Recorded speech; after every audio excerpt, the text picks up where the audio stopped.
So the ayes have it. We return then to new clause 5A, and Andrew Little has the call. Thank you, sir. I was talking about the necessity of this bill, Mr. Chairman, the Employment Relations Secret Ballots Amendment Bill. And sir, the reality is this, is that most unions of any substance and of any size already have as one of their requirements in their rules the fact that any strike action needs to be supported by a secret ballot. Maritime Workers Union has it, rest home workers who belong to the Service and Food Workers Union have it, the meat workers employed by Tallies AFCO have it in their agreements.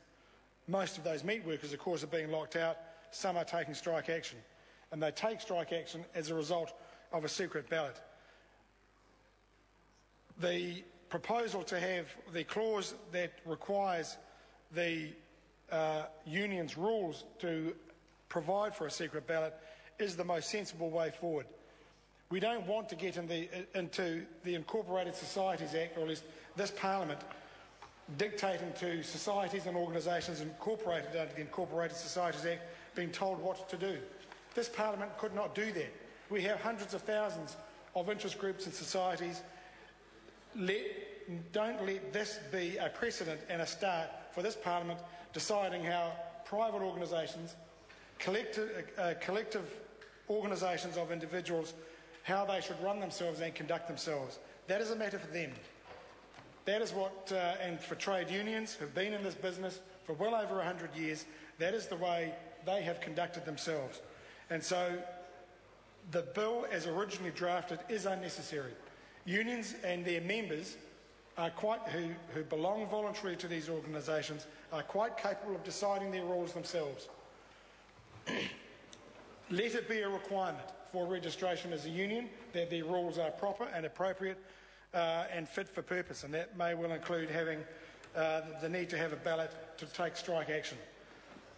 But also understand that our industrial legislation has always provided a countervailing balance, and it's always been the principle for New Zealand industrial legislation. That's what is source for the goose is source for the gander.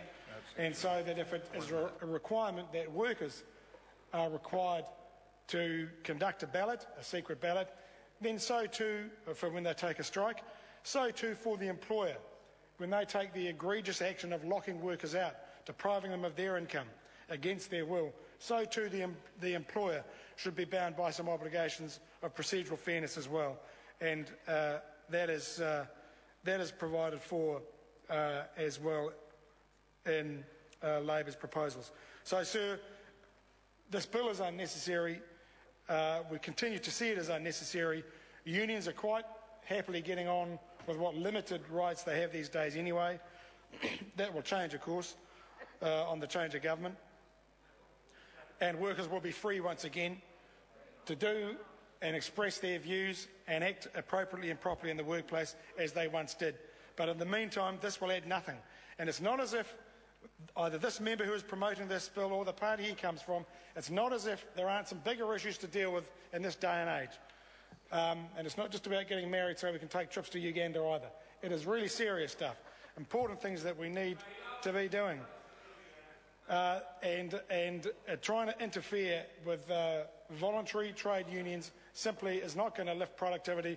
It's not going to provide the better future that has been promised, either here or in Finland. So, sir, we will say that the members' bill is unnecessary, but our proposals provide a sensible way forward for unions for when they register. Thank you. Tau Henare. Mr. Speaker, Mr. Chair, this is not about